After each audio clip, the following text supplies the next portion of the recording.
Gallo, OKC Thunder. Shai, Mark was just talking about the different ways that you all have learned how to win over the course of time.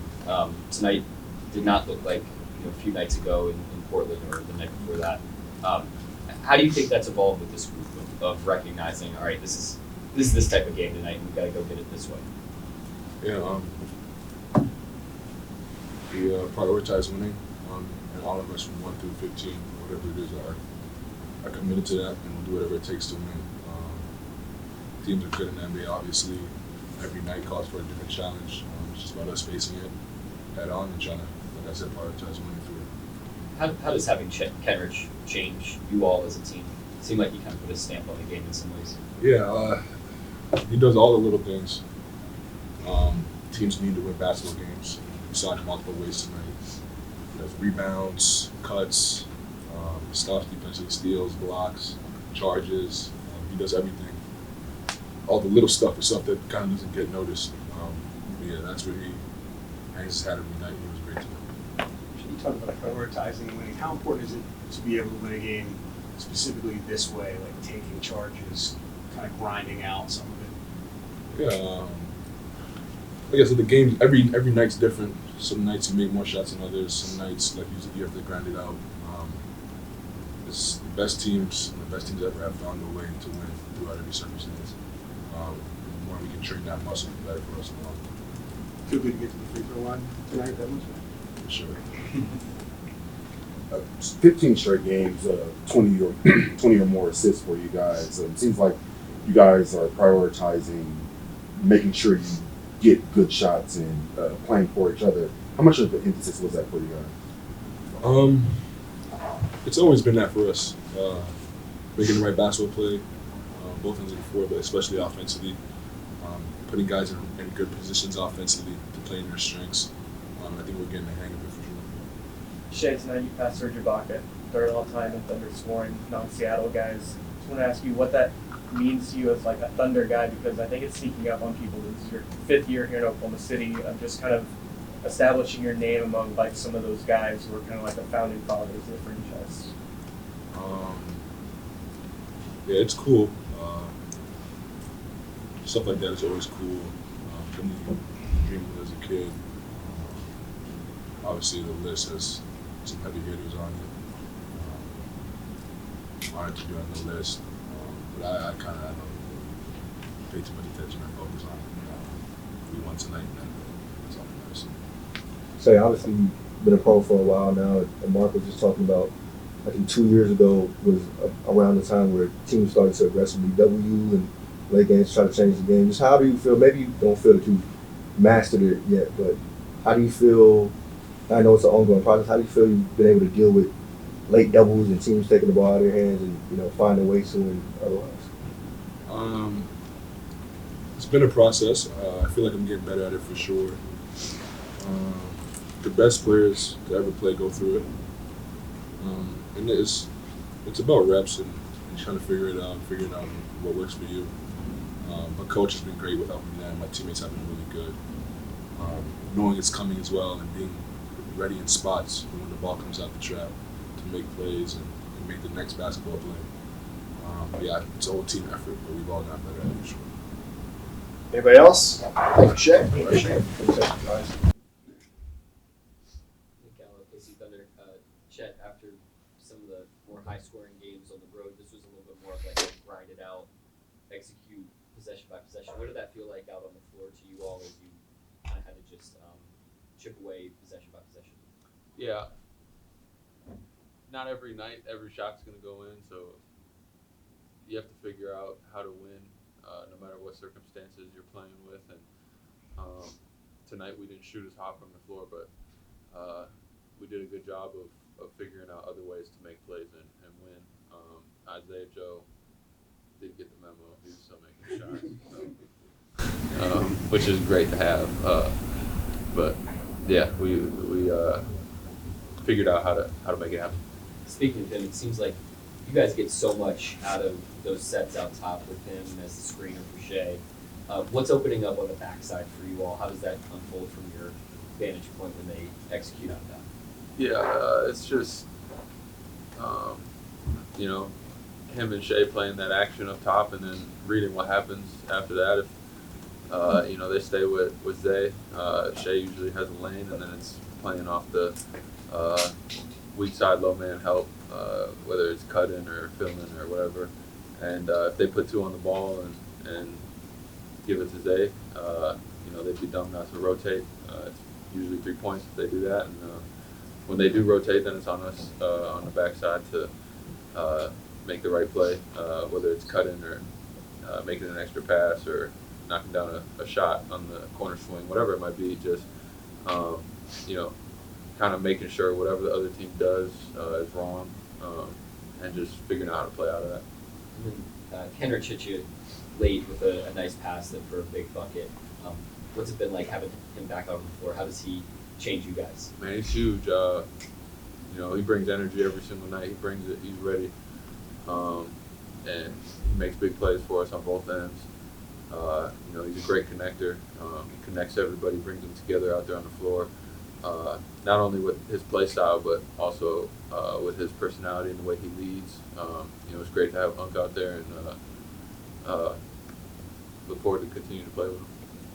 Chet, you mentioned some of the defensive activity, but I'm curious about one possession, the Pat Williams block and then the shot clock violation. What did you see there specifically, and I guess what did you see down the stretch without Lou on that end? Just trying to make sure that there was a message that nothing was going to be easy, and I think that's how we ended up getting the shot clock violation. They tried to bring it inside and didn't have it. They held onto the ball, and then credit to our guards and everybody else. They're out there on the perimeter flying around finding somebody, and they were pinging the ball fast tonight. The ball couldn't get ahead of our defense, I guess. So credit to those other guys flying around and making it tough on them. Because obviously the first team we played in the regular season game, do you sense a difference tonight versus that game in terms of just how adjusted you are to physical play and the size of their guys?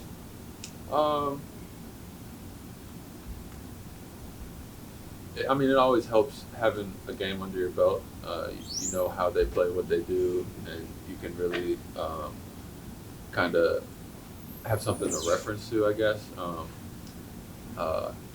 But things have definitely slowed down a lot for me on both ends after playing a few games. It's a lot less to calculate. It's more just making reads at this point. I kind of know what's going on, and that really helps me, especially on the defensive end, just being able to make quick decisions and not I feel like that was some of the things I was running into early on, just over-calculating, I guess. So it's good to just be able to flow out there. Well, Jim, coming into the year, did you expect to play this much center? And what do you think the advantages you guys get out of it? I don't really come into anything with expectations. Whatever coach's vision was, I was going to do my best to go out there and execute. And so far, this is what it's been. And, I look forward to continuing to play. Chet, you're obviously a very confident guy. Going back to the draft around that time, you said best player in the NBA, myself in a few months. Just coming into this year, you're leading a lot of the Rookie of the Year polls early. Coming off your injury, did you expect to hit the ground running in this way that you have? That was a big question. We're not going to go back and have any more comments on that one. But, I'm definitely always confident in myself, confident in the things that I can do because I've practiced them, gotten in the gym over and over and worked on them. So I know what I can do, and this team and coaching staff have confidence in me to go out there and do that stuff, which helps even more. And I knew I was going to figure it out. It was only a matter of time because I was going to do whatever it takes to figure it out. So it's always great to have early success, but there's always going to be challenges no matter how long I play. So it's just going to come down to adjusting to them and continue to get better. You kind of mentioned this earlier, but guys mentioned how pace is the biggest adjustment in the NBA and space and speed. How do you feel like 15 games and how do you feel like you've adjusted to it so far? We played faster at Gonzaga, so this has been a pretty similar experience, I guess. And I enjoy playing fast. Getting up and down. It's more possessions, more shots, more opportunities. And when you're playing fast, there's more opportunities for the defense to either make a mistake or get cross matched or miscommunication when things happen quick. So we really try to fly the ball up the floor, whether it's off the dribble or the pass, and just kind of read what the defense gives us. And it's been working really good for us so far, so we're going to continue that. Anybody else? Go ahead, Joel. We'll go last one here. There you go. I'm curious because it became a big deal on Twitter. Thoughts on the confusion behind your love for KD? The tweet I made about the 3-point thing? Yeah. I mean, Elon Musk he didn't make the retweet button, but he left the retweet button in there for a reason. They're like making graphics of my tweet, so it's like just retweet it, leave it. Like, it wasn't supposed to be a big deal. I left the comment on the post. I guess I'm gonna just tweet less. I don't know, but it wasn't supposed to be like a English paper. You know what I'm saying? I could probably work on my grammar a little bit, but like it was, the real ones know. You know what I'm saying? And like I think J-Dub translated for the ones who don't know. So. Gosh, guys, I'll use punctuation.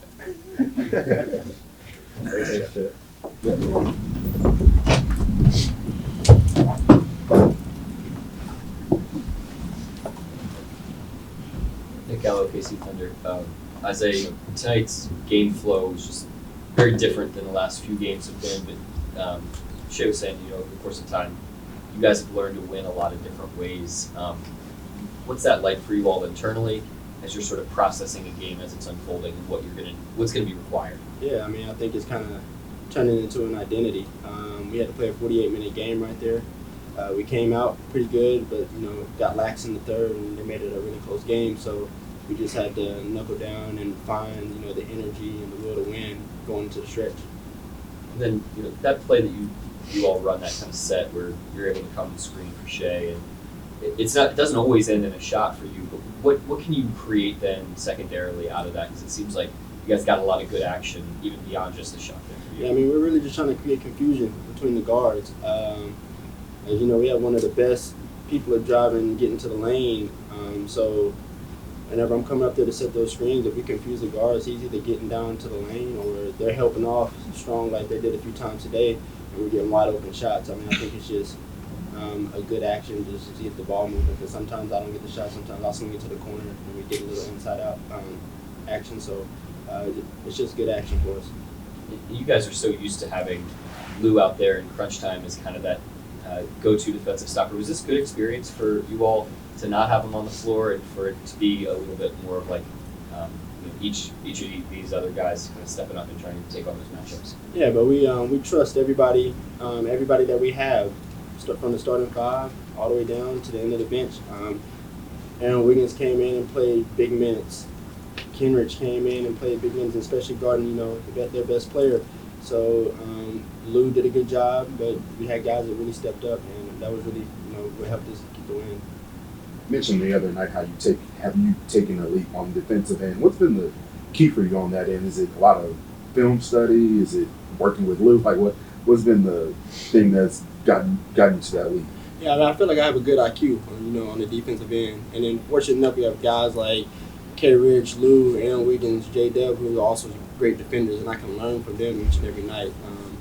But I think it just starts off as a mentality, just not letting your man score, being in the right position, being in the rotation, just doing the little things to help you get wins. Isaiah, last year you established yourself as one of the better three-point shooters in the league. This year, even off to a better pace. What exactly goes in your offseason to work on that? Because at this point, it's too big of a sample size just to be a hot streak. Like, how do you improve from going as a really good shooter to great? Just the workouts. I've been shooting my whole life, so over the course of time, the muscle memory becomes second nature. Just staying locked in each and every night. Just not doing the practice, but coming back at night, getting up extra shots. And then on top of that, just committing the team and the staff having that confidence in me as I have confidence in myself. They're always going to tell me to shoot the next one, and I'm going to shoot it every time like it's going in. Thanks, Isaiah. Thank y'all. Have a good one.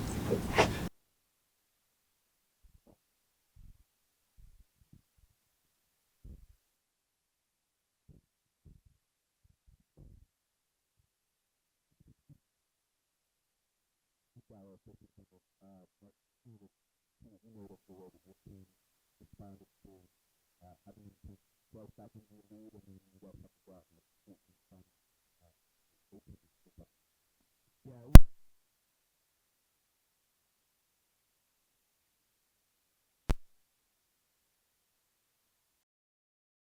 really took our foot off the gas competitively, and then we had some clutch defensively, especially the charge taking. Took 4, I think, all in the second half.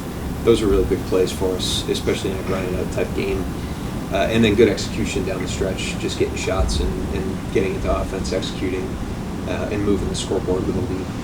Yeah, and then without Lou down the stretch, I mean, you guys talked about individual pride for every player. What was it like for you seeing guys maybe have to step into slightly different crunch time roles without him on the floor and get the job done?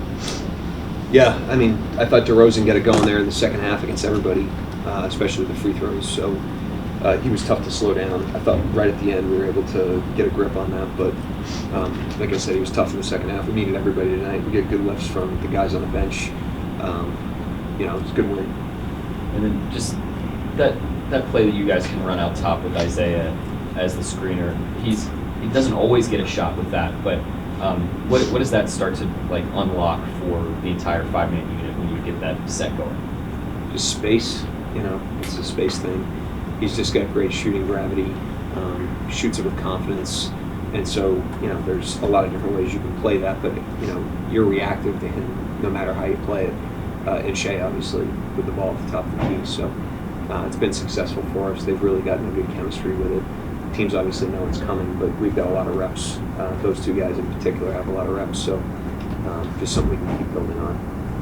The charges just haven't been as big a part of your defense. I know some of that is having a shot blocker and what like. I wonder why you think there haven't been as many, and what happened tonight that put your guys in those positions.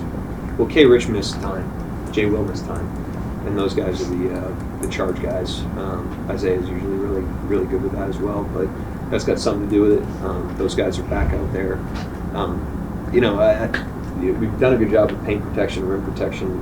We've tried to emphasize the same things. There's just certain times, certain seasons, there's different challenges, there's different strengths. We emphasized being there early just as much this year as last year, but I would expect it to tick up a little bit with those guys back in the fray. Yeah, Shai was really good, obviously. We got to the line a lot. Some of the other guys, even Chet, had a good, his numbers were good, his offense seemed a little off. What does it say maybe that you can have some other guys, as Joe steps like Kenrich made some big shots, that you can just get some kind of contributions up and down the bench? Yeah, we're going to need everybody, for different reasons. They can't just double down on the same guys every night. And if you do, defenses will start to scheme and take that out, and they'll make the other guys make plays. And so we need everybody to be confident. We need everybody to play the right way. I thought, we were good tonight, at the line as well. I thought the way the game got called tonight was a lot closer to the way that we expected it coming into the season. The way it was called last year, I thought the contact tonight was no different from the contact that we faced earlier this season. They called the game a lot closer to what we're used to, with Shai in particular, but really with everybody. On both ends. DeRozan had however many free throws he had. How many he had? 13? Yeah, I thought they called the game the way that we've come to expect. Mark, it'll probably get lost in, down the stretch, all the offense, Shai's free throws, whatever, but the defensive possession where Chet gets the block on Pat Williams and the shot clock violation, just how pivotal was that, and I guess how often do you see him just blow up a possession like that, even in more subtle ways than that, maybe? Chet? Well, yeah, first way he blows up possessions is he deters a lot of plays, which you really can't measure. There's a lot of plays where they just don't go in there, or they go in there and pass because he's down there. I thought there were examples of that tonight where they drove baseline and they're just looking at the weak side. They're not even looking at the rim because he's down there. And then he obviously goes and makes plays there. And I just thought generally in the game we got gritty in the last 15 minutes of the game. We kind of opened up a little bit of a lead again after they came back and tied it. And then we clamped down pretty good. I thought our focus was good. Everything they got was earned at that point for the most part. And I thought those plays happened during that stretch. That was our best stretch of defense in the game. Well, the people with scoreboard watch, just seeing 40 points from Shai, they just assume he goes off.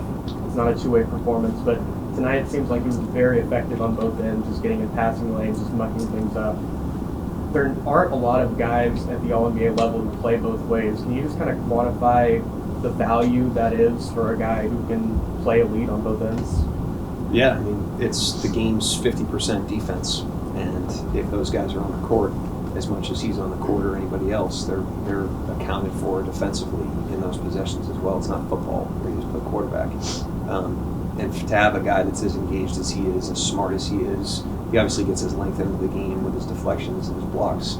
And then, he was a two-way player tonight, not just with the scoring. I thought he really took what they gave him in terms of early passes, getting his teammates involved. They started doubling him down the stretch. He made the early play, put us at advantages. I thought he had a really good floor game offensively aside from all the scoring. Rick, you mentioned grittiness in those last 15 minutes. You guys have a team that can win in a pretty good-looking way offensively. You can do a lot of different things offensively. Is this I don't know if this is a team that people necessarily think of as gritty. Is it a way you think of your team? Yeah, I mean, we really don't care what anybody else thinks of us. It's more internal.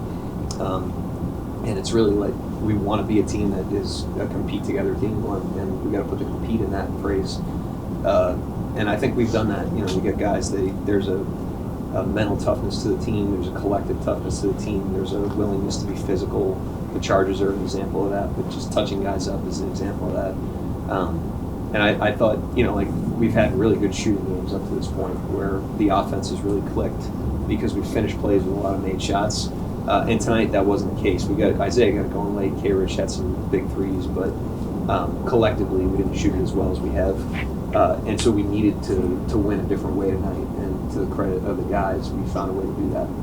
Martin, Shai's been a pro for a while now, but the doubles, you mentioned the doubles at the end of the game, how you handle those, just as those get more aggressive and, on a night where he's having 40, 30, just how have you seen him deal with those, and how have you seen the units in the game deal with those when they're taking the ball out of his hands? Well, it's something we worked on a lot, in the past. We worked on it last season. When the first game where it really bothered us, we were up big at Toronto a couple years ago. We ended up winning the game on Muscala hit a three, he sprayed it to Muscala for a three, but I think we were up 17 in that game, and they pressed us everywhere, and we were pretty unorganized. From my standpoint, not well coached, and we weren't prepared well enough for that. Both structurally and our guys weren't prepared well enough for it, and we really started working on it. I thought that was kind of a tipping point for us where we realized, all right, he's going to start seeing this a lot, and if we don't handle it better than this, he's going to see it even more. And so this is years in the making in terms of understanding how to attack it from a tactical standpoint, and then understanding how to attack it from him and the team. And so we worked on a lot in training camp. Obviously, it happened a ton doing in FIBA as well. So that tells you, when everybody around the world is doing it, it's going to be a tactic. And we've tried to get really good at attacking it and making it a dilemma for teams if they want to do that. And I thought the attacks tonight were a good example of that. Thank you, Coach. Hey, real quick, just a happy Thanksgiving to you guys. Appreciate all your coverage, obviously, to you and your families, and then to our fans. Really, really grateful for the support. We hope everybody has a great day tomorrow. Thanks.